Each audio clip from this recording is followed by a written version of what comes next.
any of that. And I always say, you cannot unsee that. Once you see it, that's it.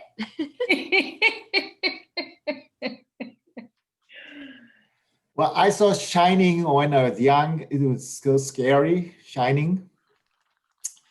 But I just wanted to see one more time when I became an adult. So I just watched last year, I think. Yeah. It was not as scary as I thought. That was good. It is scary, but it's not as much as I thought. Yeah, the impressions that you have when you watch it, and then you watch it later on, going, it was a big deal. Yeah. What came to mind first for me was Jaws. I remember I was in a movie theater and I got a beverage and the ice was at the bottom, and I was holding it during the movie. In the part where there's like a rowboat in the bottom is out and that vase comes floating by, I threw my cup. It landed 3 rows back and this girl was cussing the rest of the movie.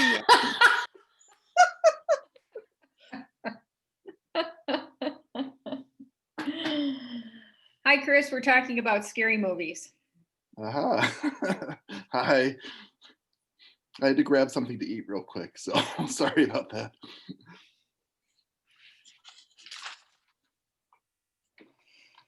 Well, I can say that after last week's discussion, excuse me, I'm sorry, I was quiet during the meeting, but I definitely was very present. I went and created a presentation using all of what we talked about. I kind of synthesized it. And I'm trying to remember what I called it, like parenting during the pandemic. But I plan to do that actually with one of my groups who has brought that up on Monday. Oh, wonderful. Do you have that in a form that you could share with us, Nikki? I will have the ILP done, but right now it's slides. Like I synthesized it and put all the slides together, and I just need to do the ILP. But yeah. Wonderful. Oh. So I say thank you to everybody. Oh, well, you're welcome. I thought it was a great conversation. Yeah. So how is life in the trenches? Well, I can raise a question, actually. I actually had I'm on high cycle this year. And so my administrator came and she observed me on Monday, and we just had our post-observation conversation today. And one of the things that I have continued to ask, sorry, you're probably hearing my son next to me. But one of the things that I've continued to really, really, I think, struggle with and play with in my own mind is I do so much by way of experiential learning exercises. And I mean, every class period we're up and we're doing things, and to recreate how somebody feels something, or, how is it that we get them to process emotions and experiences. And so what I commented today was that to this day, I have attended, lots of meetings, lots of workshops, seminars, professional developments. Not one time have I ever seen an experiential learning exercise done at all via Zoom, and so I told her we have a lot of words. Right? We share in annotations. We have polls. We have large group discussion. We have small group discussion. We have slides. We have videos. We have lots of fantastic stuff that we're doing, but it's all words. And so I just am continuing to play with this, and I shared that with her today, that I still have yet to see really good experiential learning done in this format. Mm-hmm. And she asked me, is there anything I can do to be of support? And I said, I'm not feeling unsupported, but if you ever see anything at all in like that, please send it my way. And she was asking more about that too, like say more. She's not a PE herself. And I said, well, when parents are talking about, anything. We're quick to demonstrate and put them into that mindset. So if they're, they talk about, I think my child's not focused or they're not attending, I have to say their name 8 times, or, maybe we'll put them into a group discussion and then we'll come around behind and say something then to them or interrupt, or, we do these things. And then we come back as a large group and say, no, honestly, how did that go for you? What? And some of them will say they didn't even notice me behind them. The interrupting didn't work. Or some of them will say, yeah, I felt irritated by that. And then all of a sudden, like, oh, is that how my kids feel? Is that their experience? Like, is that why they don't hear me? We're like, right, because our brains are trained to focus. And maybe they are really focused. They just were doing their job by sifting you out. But they make these realizations through these everyday things that we get up and we do, and it's second nature to us. But I don't know how to recreate that in the Zoom platform.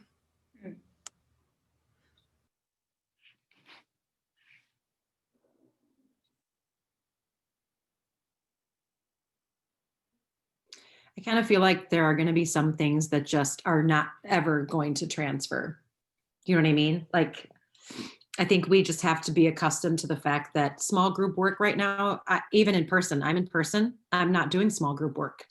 A, because they have to be too close to each other. And B, I had 3 parents in my Monday class. I'm supposed to have 6. I only had 3. I mean, so I think we just have to kind of be like, okay, that small group experiential stuff just isn't going to happen this year. And does it suck? Yes. But I'm just telling myself, not a normal year. One day I'll be able to do small work sessions again, but it's not this year. So that's not an answer, Nikki. Sorry. I'm just telling you what I'm putting through my head when I want to do something and I can't. I'm like, table it till 2021, like everything else. Can I add something into that? I'm Alicia from St. Paul. I'm an early childhood teacher, and I taught with Chris last night.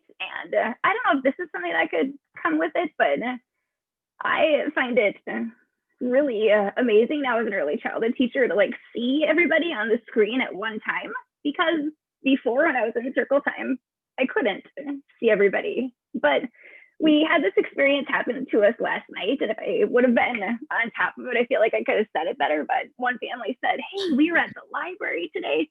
Oh, this is what I got myself after last week. I got myself the book that everybody was talking about. But this toddler was in her high chair getting ready for dinner. You got it too. Yeah. And the parents said, oh, Stella, show them your book. And she did this. But from her perspective, she was looking at the book. So I thought, this is an example of perspective taking and like where toddlers are at with perspective taking, because she held it like this, with the book facing her. Mm-hmm.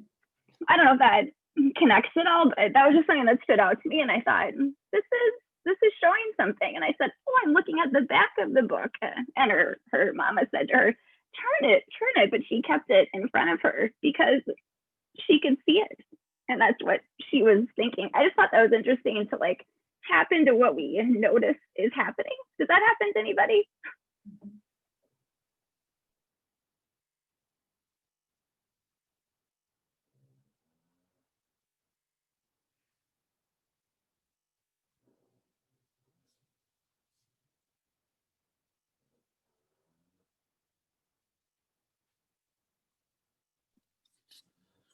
Well, with the same child, when mom was picking the book with her, they had to do it online, and then they went to pick it up. And one of the things that was missing was she would let her child walk through the book, all the books and what stood out to the child, and the child could pick one. And the fact that they couldn't do that as easily now, being it's online, the kids couldn't touch the books. They couldn't open the books to see what they were. And the parent couldn't watch and see how interested they were in each book. So they just had to take a chance and select a few that they thought would work. But it's interesting that there's a change there as well, in the child's experience of the library, for example.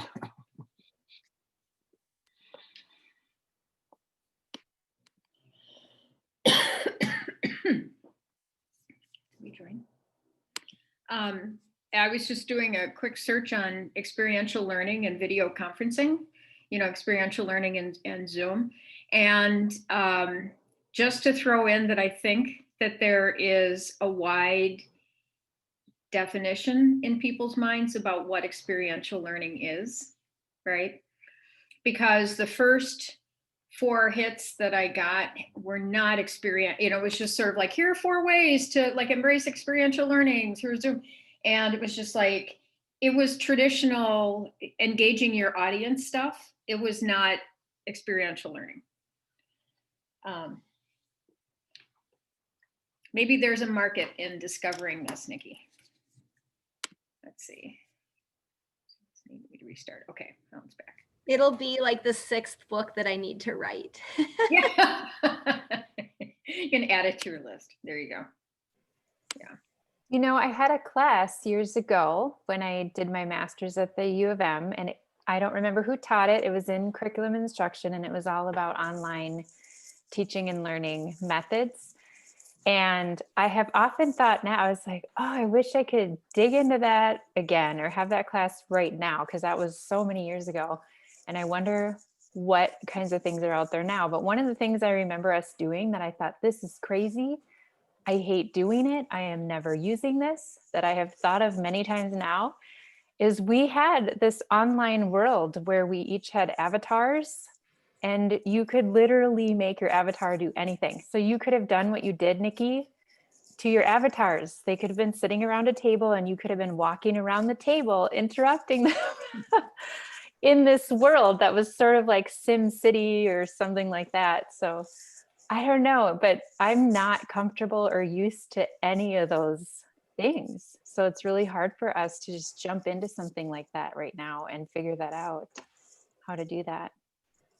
Like virtual reality. Mm-hmm.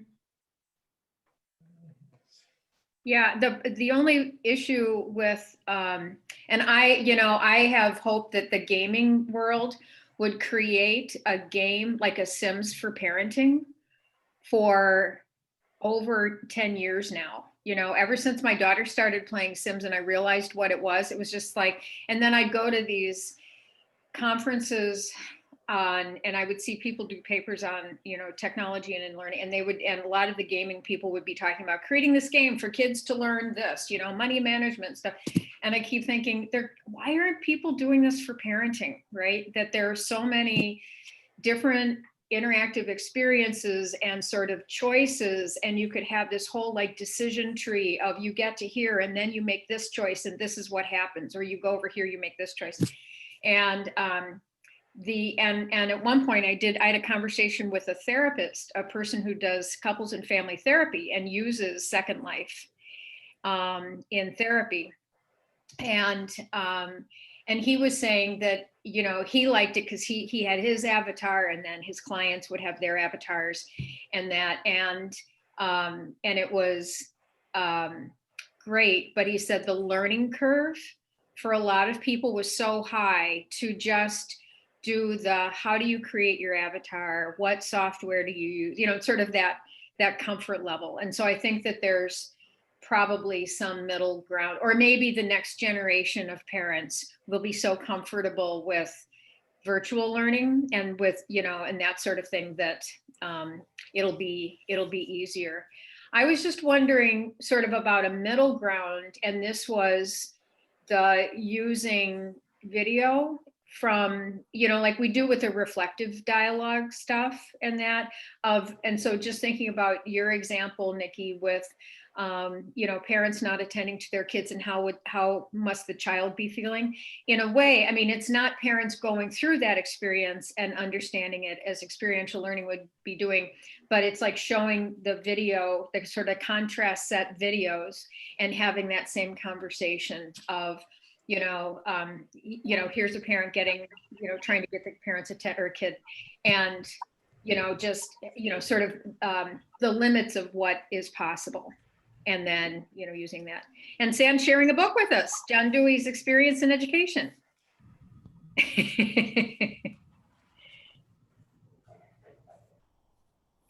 Anything by John Dewey would be worthwhile having in our libraries, right? Welcome, Greta. We're talking about, oh, nice.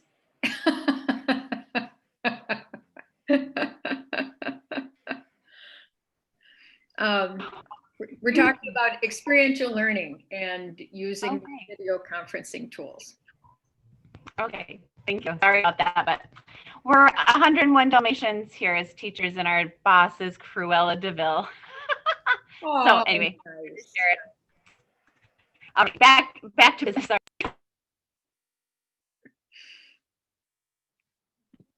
I think part of the challenge too is we started to talk a little bit about was finding the time to learn these different strategies for online adaptation. And for me, it's just sometimes the time I spend just to do basic parent education online and sort of transfer it has taken so much work, and finding the right tool for what I want to do, that for these higher level, more in-depth or engaged type activities, I would love to do them, but it's hard to find the time to search out the technology, learn the technology, and then if we have to teach the parents, like you were saying, Susan, there's that other layer. Is the return on that investment enough to make it worthwhile to do? So it's been an interesting so far 6 to 9 months in trying to figure all that online technology pieces out and incorporating them into our work. So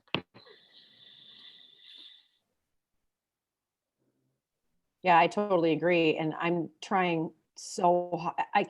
The amount of time I'm spending, we're in a new building this year, and it's totally like, I joke that it's a prison because you can't get anywhere without your key badge.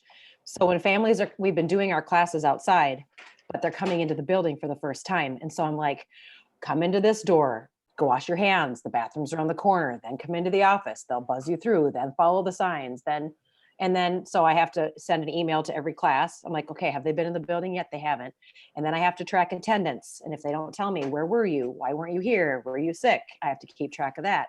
I just feel like so much of my time right now is spent on explaining things to parents, talking about COVID, tracking, where they are, where they've been, why they aren't in class.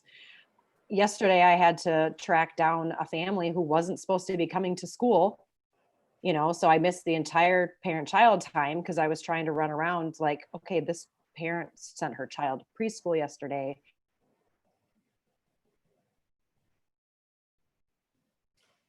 Are you frozen?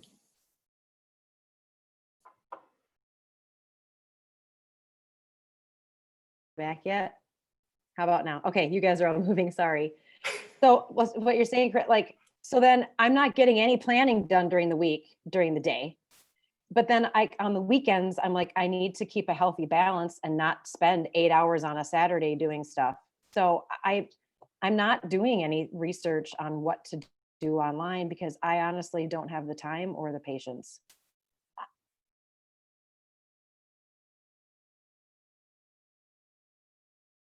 Again, I'm just saying I'm doing what I can, and I feel like I cannot do anything extra right now. So yeah, I kind of got bags under my eyes.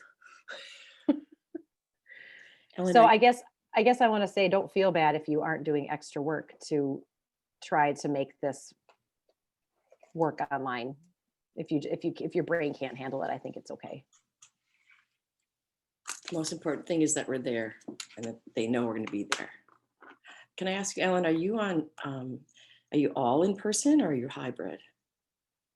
No, we're all in person. I mean, what hybrid is our classes. We only have 6 or 7 parents per class. Oh, you don't have the combination of online and class. Okay. But we have families who can Zoom in virtually.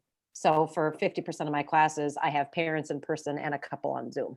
And that's really hard. That's a challenge right there. Wow. So yeah. Will you say more about that, Ellen? Because in Robbinsdale, we've been 100% online.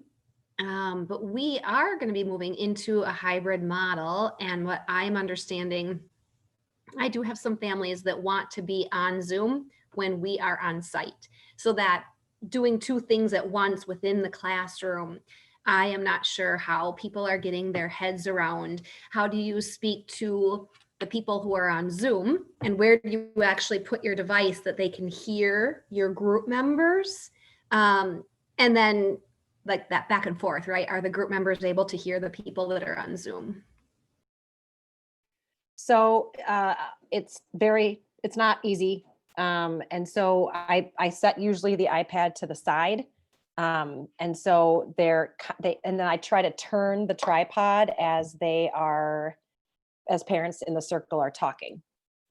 But I'll tell you, in a toddler room, it's not great, especially when the EA is talking to this child over here, and the early childhood teacher is talking to this child over here, and then you got this child over here who's going, mom, mom, mom, and you have another one pounding on a hammer on a pounding bench. It's not a great experience for those virtual families. For separating families, I'm taking them in with me to the parent ed room, and they can hear everybody without any trouble. But I did my first baby class today. I had 2 families on Zoom and 2 families in person.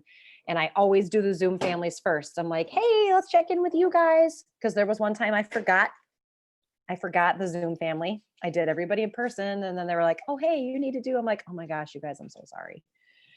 And so now I start with the virtual family. And we have them for our regular classes. We have them join at circle time. So they're not seeing the parent child, the interaction time. Yep, that's fine. Sorry, parenting here. And so it's hard and it takes practice. So give yourself some grace as you figure out how to do it. I got a really long cord with a microphone, like a boom mic. And I, try, my parent ed room is huge. It's like 30 by 30.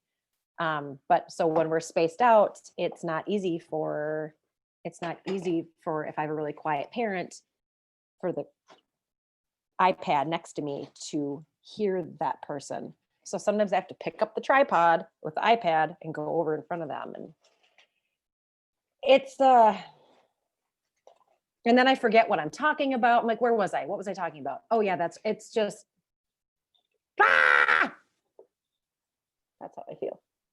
Ellen, would you, listening to your experience, which I have to say does not sound optimal, if you had a choice in it, would you recommend doing, like, separating the classes and have the online class and the face-to-face class? And absolutely. So in Nikki's situation, if this is where the school district is headed, that they sort of restructure things, and rather than trying to have an online component and an offline component, is that they divide them. So absolutely. Just to clarify, most of the classes it's either hybrid or it's distance. But now that numbers are rising and they're talking about these it's the hybrid classes that are coming back. And we have maybe a parent or 2 in each one that are saying, yeah, I want to stay with my group, but I'm going to be at home and I want to Zoom in. So we didn't necessarily plan for or anticipate that, because we actually thought we were separating them out.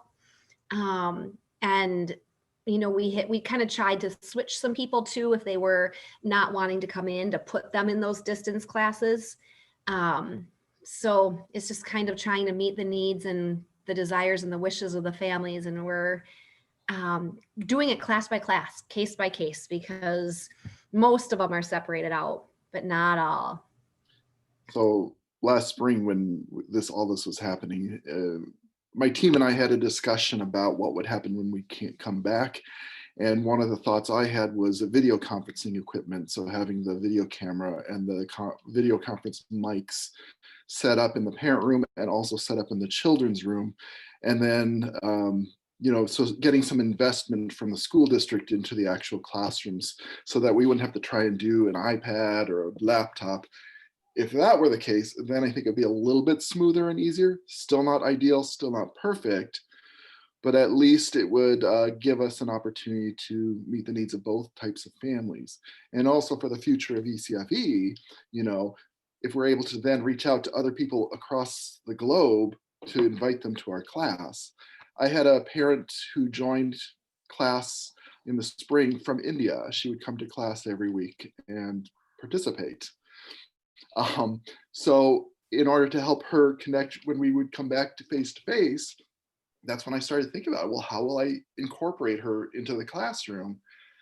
And you know, some of the video conferencing equipment isn't too bad priced, but it still takes an investment. So Yeah, and I would wonder, because yeah, Chris, I'm really glad that you mentioned that, because I keep thinking post-COVID and like all of the skills that everybody is gaining now that can be transferable when things are, you know, kind of back to normal, because even normal for Minnesota means snow and people, you know, and new babies and all of these reasons that parents aren't able to be present face to face.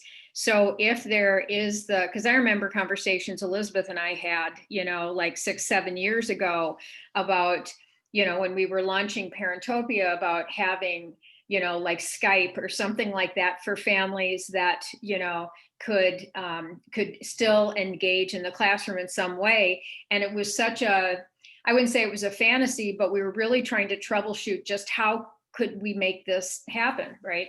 And so if a real advantage from all of this is that you become more comfortable, and in part it's the devices and where do you plant cameras and microphones and things like that, and then the different conditions of a toddler room or a non-separating class versus sort of the easy thing of adults. And then also, you know, this thing of hopefully not having, as somebody said a few sessions ago, like, no, I don't want to be a stage manager, right, in my own teaching. Like, your expertise is to facilitate learning with adults. It's not to be schlepping cameras around. And so I think that's the other piece of it, is just that. So it's having the devices and where to put the devices, but it's also that training on how to teach comfortably. And I say this from a very personal frame because I have yet to do that, say, with my undergraduate class. You know, we are either I had these ideas that we were going to be, you know, at least 5 times this semester, be present with having some students Zoom. And even then, you know, I went to the university and I asked for equipment and for some, you know, like tech help with that setup, so that I would also know if I'm having, say, 15 students online and I've got 30 students face to face, where do I put those cameras so that, you know, and I got nothing. I got like, oh, well, you'll have to figure it out on your own, right? And this is the University of frickin' Minnesota. So hopefully, you know, when all of this is over, there will be these skills. But I think this is a really good opportunity to identify from your own experiences, like, what is that going to take, you know? So the training and then the additional support and then the devices and that sort of thing. Because it's a great idea. We have the technology to be able to do it, but it certainly isn't easy. I'd be curious to know if anyone has tried to use more than one iPad, different placement in the room, and zoom in on the same link. I tried, and you get a wonky sound thing. Sure. It's an echo, and it's ear splitting. And I can't remember why I did that. I can't remember I wanted to, that was this summer when I was doing my infant class, my newborn class outside. And I wanted to have here's my son's iPad. I wanted to have my iPad so that I could see the families. And then I was going to put my phone on a tripod and have my public health nurse take the iPod or the phone around from person to person. And I couldn't figure it out. And I'm not a tech goddess like I'd like to think I am, but I got so frustrated and I threw it out. But to answer your question, Susan, I think I wish it's hard because I wish everyone was on Zoom at the same time so the playing field was level. I was there, I was attentive, I was with everybody, and I could see everybody, and they could hear, and everybody could mute, and it would be a great experience. On the other hand, families want to be with the families they've been with for sometimes years.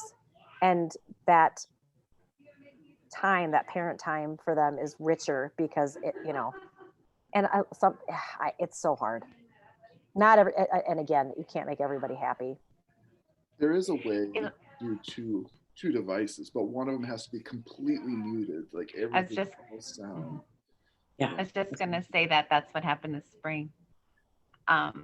In mine, I was trying to have so I could see my slides and then see the families, and you have to have one muted, otherwise you get the feedback. That's exactly it, Chris. Yeah. I have a picture in my mind. Oh, sorry. So I was just gonna say, Nikki, and then if it's muted, then they can't hear. So then there's no point. Yeah, no, I figured that out. Yeah. I was going to share that I have a picture in my mind of the meteorologist, right? Because they can be, they can be with the reporter on the scene. So those are our Zoom families.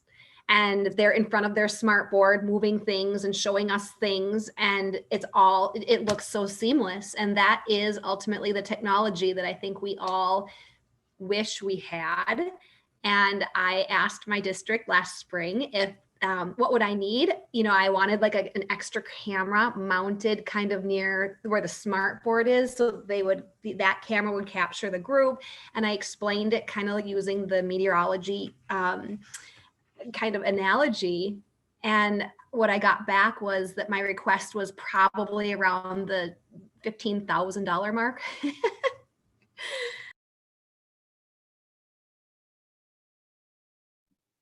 Do you all know about those Joby Gorilla Pods, those ones that are just really twisty? You can put your devices anywhere. I'm just imagining, like, what if you incorporated sort of the idea of group guidelines, and we're all on this together, and if some of us that can't be here in person, if that parents could help with the navigation of more than one device, and they could mute and unmute, or parents would mute themselves, but then when they want to speak, the other one could be muted. I mean, you could work on this dance together that people could figure out, I suppose. I mean, parents are pretty tech savvy. I mean, I don't know if this would at all work. I'm just thinking aloud.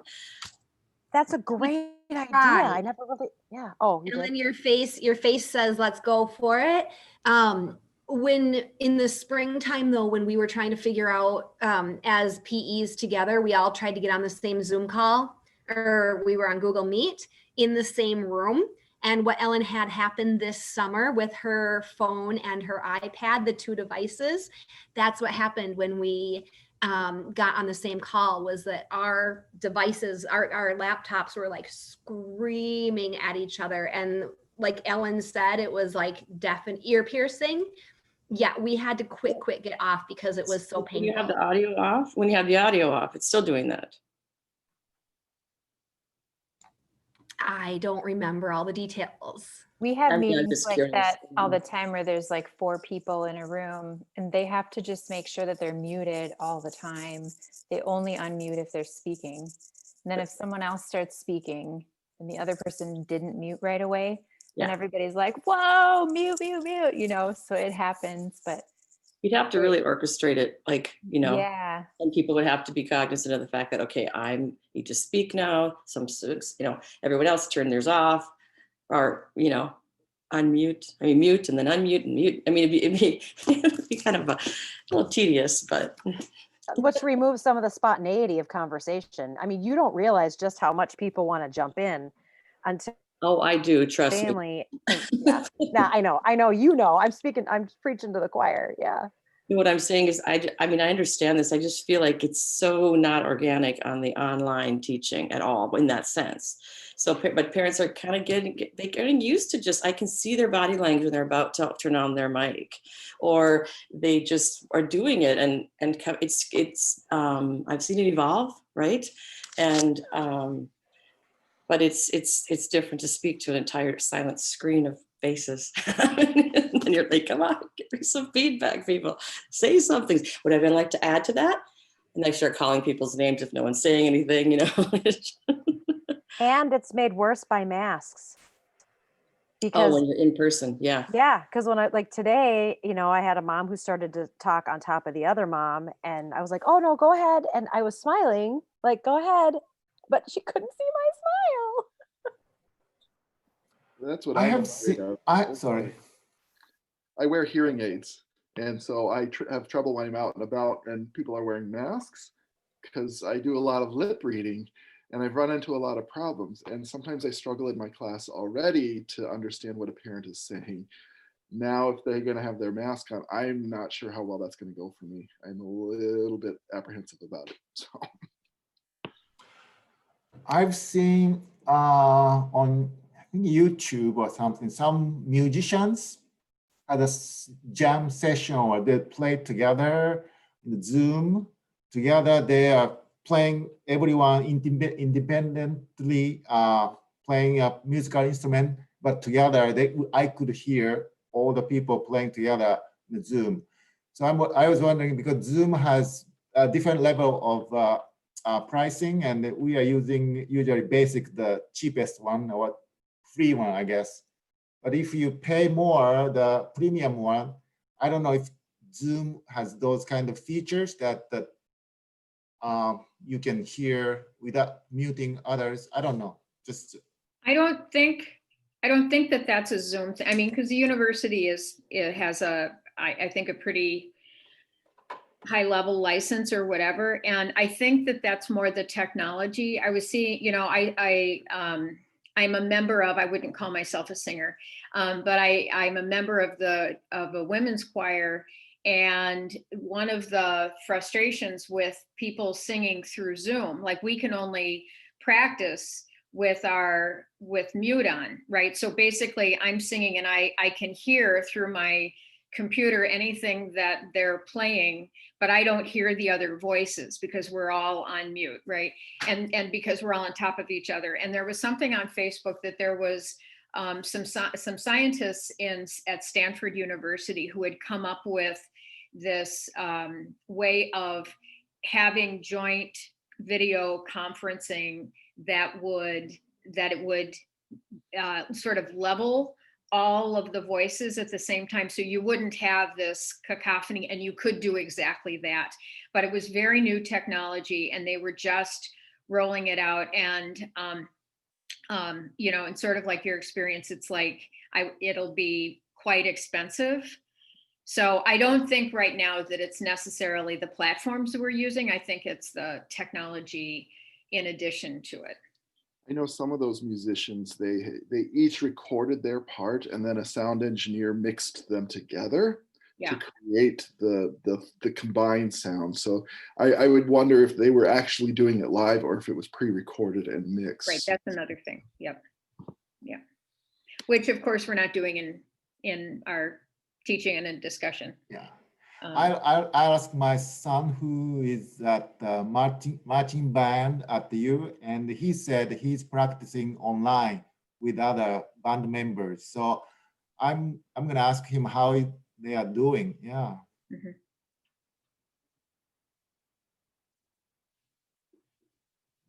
Oh, Carmen.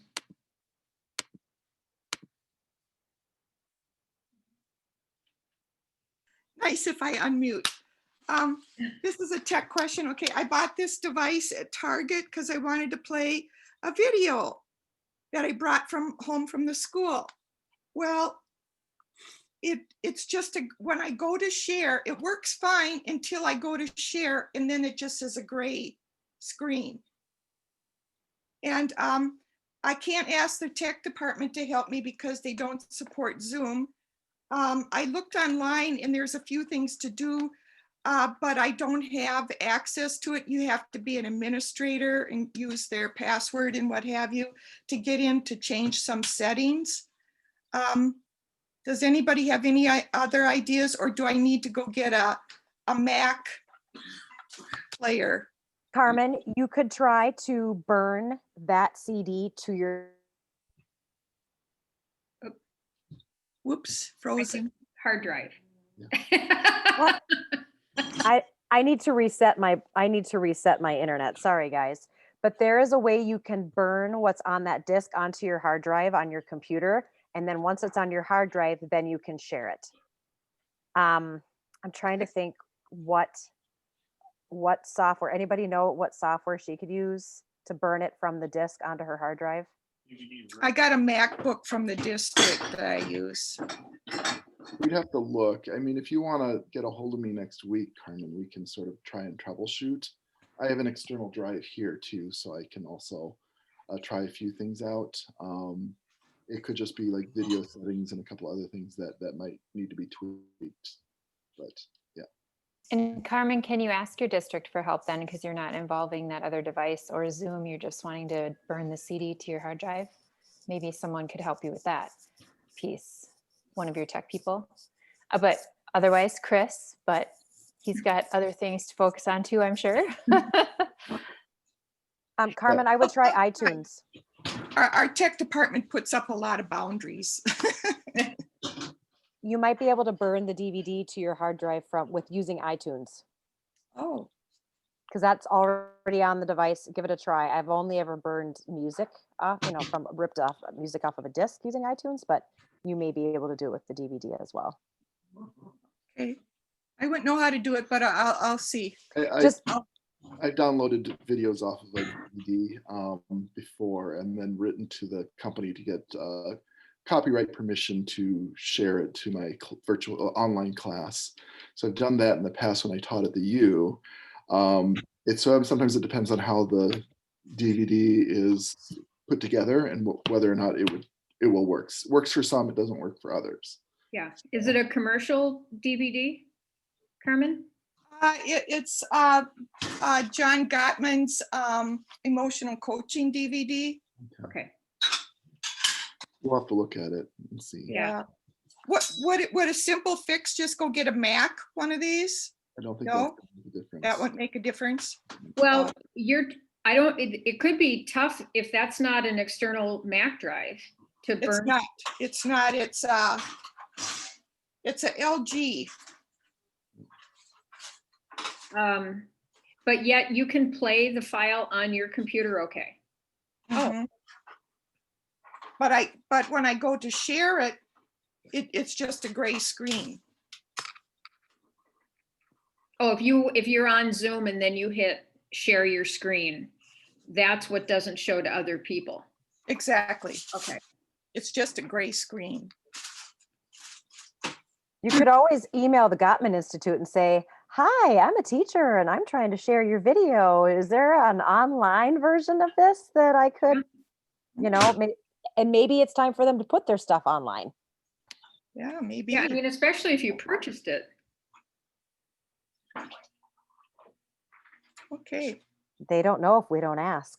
I wonder if that would be a great thing to come from Minnesota parent and family educators, only because I'm going to just throw myself out there and say, I bet it's a resource that we're all using.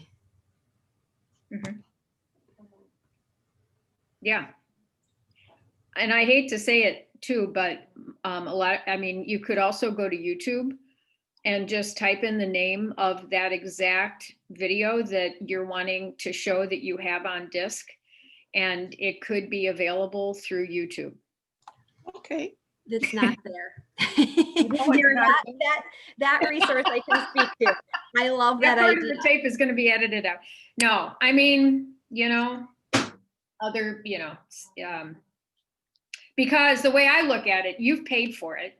So it's not like you're bootlegging. You're simply making more efficient way to teach with it like you intend to do. It's for educational purposes.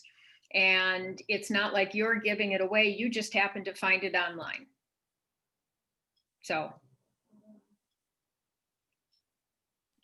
Okay. Thanks. So how's everybody's emotional health? We're a month beyond the workshop from, late September. I know some of you were there, some of you weren't. I got to thinking about my last thing that I had asked people to do, which was to write a letter to themselves to read a month later. And a couple weeks ago, the big topic of our conversation was on mental health. And I think we're just about at peak breakdown right about now. Days from the election, and hopefully MEA was helpful. But how are you guys getting through? Last week was kind of my peak of breakdown.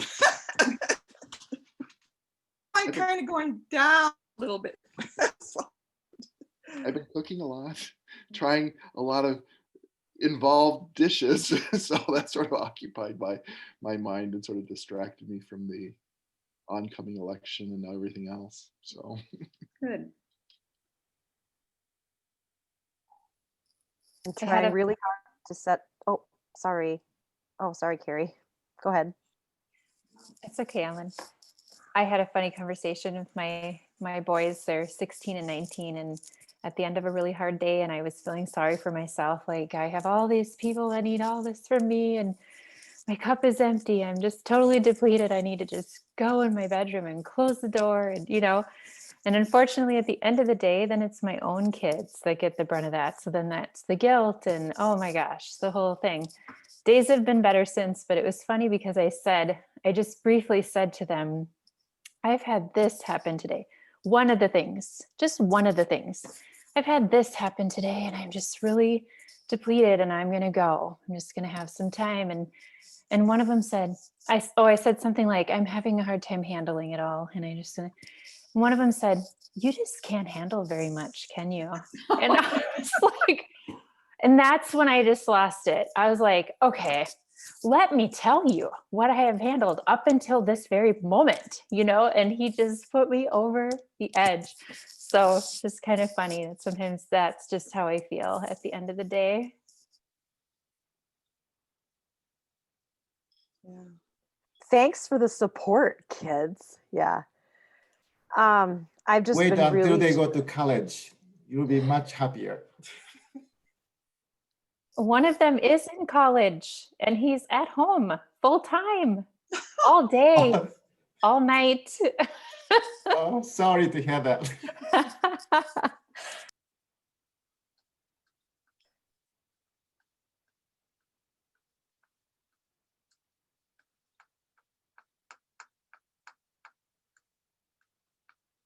Freeze again. You guys, I tell Froze.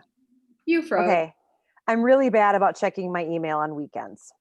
And so I've just been really dedicating one day of the weekend, usually Saturday, to not check my email, not think about work, because Saturday is a catch-up day. I mean, I don't get any planning done during the week, so I have to do it on the weekend. And I have to catch up in my emails and whatnot. But Saturday is like my Sabbath.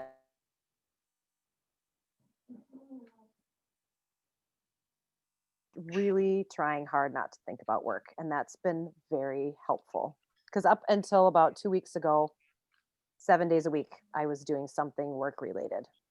And that was, once I stopped doing that, I think it was after MEA, I stopped doing that and I felt much better. Mhm.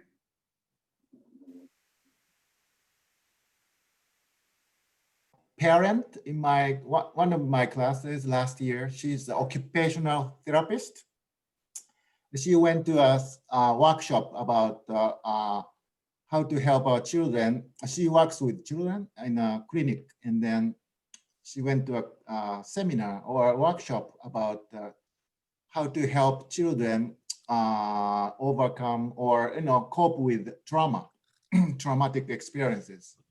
And one of the tips she gave us in the class was literally stretching your body, literally reduce the stress hormone cortisol.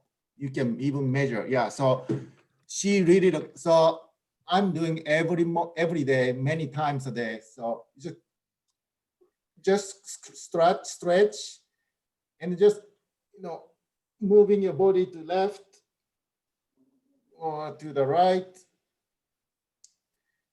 And then just a little bit forward and backward.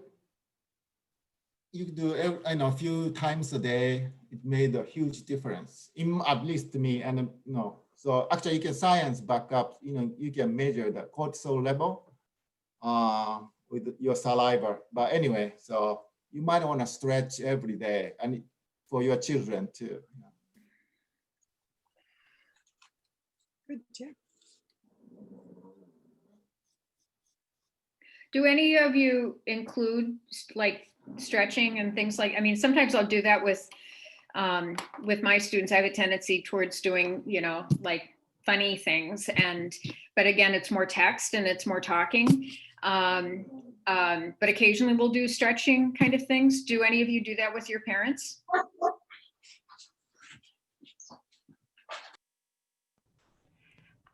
I do it when we are yeah, talking. for my classes, yeah. We do it when we're talking about self-care those weeks, you know, which have been the last 4, but not always, but it would be a really good thing. We try to at least Incorporate it into our circle time, something every week, and then I'll revisit it sometimes. But then I do take some intentional weeks to really learn from each other and practice, and I'll revisit it as we go forward. Same thing. We try to incorporate it when the kids are there, breathing techniques, stretching techniques. And then in the parent room, we'll often try and remind them that you can use these for yourself as well. So they like benefit both of you. So something that I've been trying to do, Susan, in answer to your question, is I've been trying to think of that this is not necessarily hard or impossible. It's just new. But now we're into November on next week. And so it's hard to use that excuse for some things. So I'm having to kind of like, okay, what is really hard? what isn't, because it's new anymore, it's hard. And we have one class where we're doing 2 classrooms of children. The families are split, but then we have one parent ed room.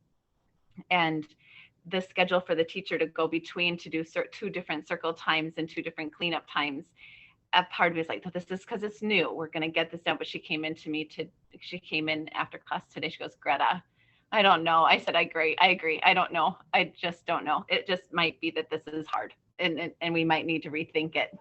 So giving myself permission to say, I might need to rethink some things now. It's been a few weeks. Maybe we need to rethink some things. So that first in September and October helped. This is new. Give yourself some time, but now I'm not so sure. Yeah. And yet, Greta, it is new because as it continues, it's new that it's still going on. Like it was new to get adjusted to it, but it's also new to how do you maintain in it, right? Yeah. And the whole ambiguity and, you know, all of that. So, yeah, I mean, it certainly is an experience. And I always wonder, like, if kids understand this, but like when we say at our advanced ages, like we've not ever been through anything like this before, you know, like maybe this is our parents' depression, you know, Great Depression, or like living through World War II or something like that. And so, you know, so I don't know if they think that we're being drama queens when we say like we haven't been through this before, but it is new, and as it continues, you know. So Elizabeth just shared a resource. So happiness chemicals, Elizabeth. Yeah, and it's pretty self-explanatory. I mean, it's things you already know. It's just the way it was divided up of just some different parts of the brain that we can tap into, how to hack those different chemicals. And it's just one handout that a teacher shared during class, but we've of course been spending a lot of time on self-care and mindfulness, and you know, weekly, essentially part of our session. But there's been some interesting conversations and articles parents have posted on Parentopia and actually brought into the chat, and we've talked about it. One was that idea of the self-care as a buzzword, and a couple of parents had actually talked outside of class about it. Just feels like one more thing to put on the list. It's, you know, because they're just so overwhelmed. And so we've done a lot of work at looking at what does that mean to each parent individually, and how can they just have some list, like that splash water on your face, the idea of what do you do in the moment when you just need to reset. And so I feel like that's a thread we are continually revisiting. Another parent posted an article that about rage, this idea of how parenting can tap our rage or our anger, and how this, because we get triggered, right? You know, we're going through developmental affirmations right now, those tasks that we all go through, and we need to get those messages, even as adults, that we missed when we were a child. You know, you can feel all your feelings and like all those wonderful Gina Lee Clark developmental affirmations. I use a lot of those actually for self-talk stuff, and also affirmations, as you know, are it's how we communicate and all our actions and our tone, and it does not just words, but it can be good self-talk. But this article she posted said she really wants to talk about it in class this week. And parents responded in Parentopia, that would be great. And I wrote something about that because I used to use that term. There was a book called Dragon Mom. So I'll talk about, reference that, like, there's times when dragon parent can come out. I mean, we can only handle so much. So be gentle with self. And what do we do? We're modeling then how we can rewind, go back to the moment and talk with our children about whatever that might be. You didn't like that when my face was so angry and I yelled, and this is, sort of like, and this is what I can do instead, so I think there's been a lot of conversations about the intensity of emotion. But this particular article, I think it was on NPR, or was it? I'll look for it and I can post it. But I can't recall the title. Like, I couldn't find it quickly right now, but this idea of how that's all increased. Parenting already has its challenges. We get triggered, right? Our anger might come out, or other emotions, but how, of course, it's heightened now with COVID, right? So this idea we need to talk about that. And it's been a conversation that's come up in a lot of classes. So I'm assuming that you've been also discussing that in your classes. I can try and search for that. Yeah, thank you, Elizabeth. And I see a couple other resources. Nikki's offered a YouTube. Chris has a TED Talk. Do either one of you want to, and I just copied them and put them in my notepad, because when I share the video today, in the notes for the video, I'll include links that have been shared. So if that's okay with you guys, or if you have a problem with that, let me know. Would either of you like to say anything about the resources you've just shared? Well, when I talk about emotions, and I usually start with the parents and getting them thinking about their emotions and where they're at. And I've used this a couple of years now. Guy Winch, he talks about emotional first aid and how we're not very good at it, and how we can do it and what effect it can have on us. We showed in our class last night, and it would generate a lot of great discussion and connection, and it was really timely to things going on right now for them. So it's 17 minutes. So, yeah. Okay, I came from different cultures, so I have studied many mindfulness meditation for almost 30 years. So, and I've just started a mindful parenting class this week. So I'll let you know how it goes. But parents seems like so far appreciate it, and then they found that difference. It's like I know, going to like a different world, So, but it's like a yoga. It takes maybe many generations, takes years, but eventually now everybody does yoga, and I hope everybody does mindfulness or parenting. I believe it helps. I have a question. Has anybody ran into the situation that I ran into today, where 2 or 3 parents said, it's not all that different for me. I'm not really feeling all of what we're talking about. And I'm just curious if you've run into some of that, or are you aware in class to present the side that there might be some people that aren't necessarily experiencing these things as intensely, or their life really hasn't changed a whole lot. Like, this was what, as a grandma who lives in the home and is the primary caregiver for the children, and so her life, she really felt like it really hasn't affected her so much. And so I'm just curious if other people have run into this, or if you have, and if you have, what you've done. I think that discussion I mentioned first about the article I'm looking for also got into that piece about how challenging it is to be a parent, but mainly it was focusing on mothers who feel like they're primarily the ones, at least this article referenced that.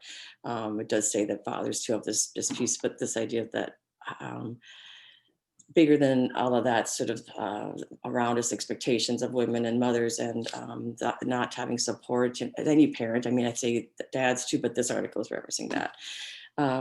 That, you know, how do we support our families? How do we support our parents who are, you know, isolated at home? And, you know, that role that parents play, that historically we've had that, right? What about our systems in place to support families and parents who stay at home with their children? So I think that was where people would say, it's like my reality. It's been my reality since I've had children. Yeah, maybe it's increased a bit because my issues I'm getting more emotionally distraught because of things, you know, that have been going on around us, you know, but basically that's the norm for them. So I don't know if that makes sense. Anyway, I don't know if I'm being articulate on a Friday after being zoomed out, but I had a Well, mom last spring. I had this happen a lot. I feel like in the spring when the shutdown first happened too, the families that I home visited just transitioned right on to doing Google Meets. And one of the moms, when I checked in, because it had been a couple weeks, we weren't contacting families for a couple weeks there. And when we started up, I asked her how things were affecting her. And she was like, and this is a funny example. She just said, you know, I don't know what the big deal is about toilet paper. Like, I have lived without toilet paper before. Like, all this stuff, I've done it before, and people are acting like it's such a big deal. So that just really told me that, yeah, you've been through a lot and you really have some survival skills and coping skills here that are really helpful, and some street smarts that other people don't have that you have. So good point.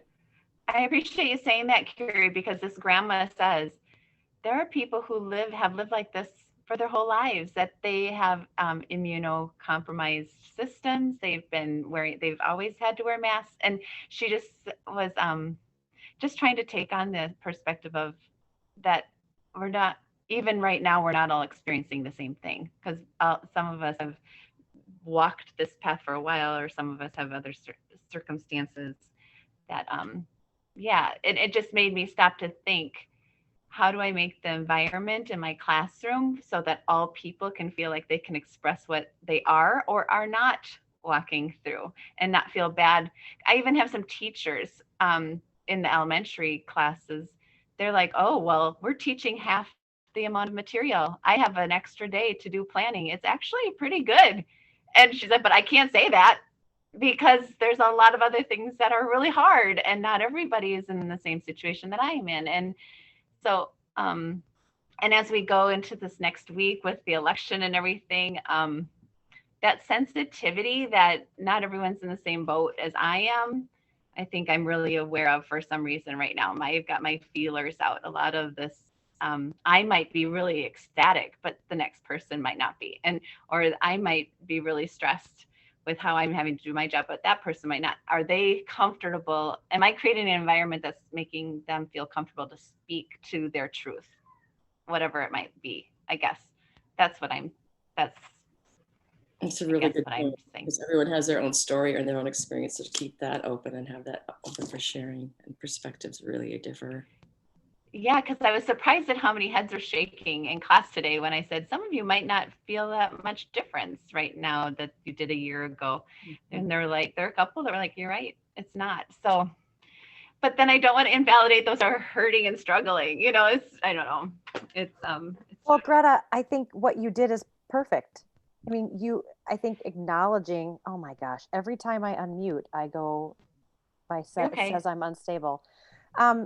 I think it goes along with anything. I had the same experience, and I likened it to, some of us are just really experiencing different things. I said, think back to when your babies were sleeping, when you had newborns. It's kind of like when you heard about this mom over here, like your baby's sleeping 4-hour stretches, 5-hour stretches, and your baby was up every hour. I said, it's kind of like that. I just wanted to bring it back to something that everybody could relate to. And what everyone can relate to is, hey, my baby's sleeping in 2-hour chunks and I'm feeling fine, or my baby's sleeping in 2-hour chunks and I feel like crap. Mm-hmm. So I just kind of brought it back to a unifying, yep, we've all been there, but we're all feeling it differently depending on who we are and our makeup and, whatever. But I think acknowledging, this is really hard for you. And this really is no big deal for you. You're acknowledging. And I think that's what they need to hear, no matter what side of the spectrum that they're on. I feel like I'm saying a lot of some of us feel this way, and some of us feel this way, and some of us and our personalities are like this, and some of us are, and a lot of some of us. I don't know if that's even a word, but No, I do the same thing. And I think it's fine. As long as you're not saying, well, what's wrong with you? What do you mean you're not stressed out? I mean, that would be terrible, right? Or you're too stressed out. You need to chill out. I mean, we don't do that, do we? I don't think we do that. No. But I think what you're doing is fine. I think it's great, actually, not just fine. Well, it's good to hear other people maybe have been feeling this, and I like your example of the sleep. So thank you for your thoughts. Well, great, everybody. I'm aware of our time, and I know that you're going to be popping off little by little as we continue. Before we do, though, Carrie had shared a PDF on a Lunch and Learn November 6th. Do you want to talk a little bit about that, Carrie? Sure. I'll just really quickly, I'll try to be quick. I know I listened to a recording that I wasn't on with one of these, where you talked a lot about reflective practice and reflective supervision. And this is a place that is really strongly rooted in those concepts of infant mental health, where reflective practice for ourselves is professional development. That is really important. So this next Friday, sorry, Susan, I didn't know if I should post it. It's at noon next Friday. So I won't be on here because I'll be doing that and then listening to this recording. But it's like a training that's not a training, because it's for us. It's for us to have space. And they say their goals are to help you find hope in your work, to increase your sense of efficiency, and to give you a space to reflect, evaluate, and grow. So I just wanted to share that with you. Sounds wonderful. And it's $20, which is really cheap for having Merritt Appledorn as the person who's presenting and facilitating. Yeah. Well, if you are, thank you so much. That sounds fabulous. If you're at that, then, and nobody is here, maybe I'll be there. I don't know. We'll just see how it goes, but that sounds like a fabulous resource. Or meeting at a bar if things don't go a certain way on November 3rd. Although we're learning to be patient and not expect any results. So we'll just see what happens in the coming week. But first of all, I wish you everybody a fabulous Halloween, and hope however it is that you spend it is with fun and laughter and community and nothing too scary. So thanks everybody today. This is a great conversation. Oh, and there's the puppy. That's that. Didn't they have names? Didn't the dogs have names or some of them in the movie? Greta? I'm not sure. Do you guys remember? I don't remember. But yeah, I don't know. Yeah. You could.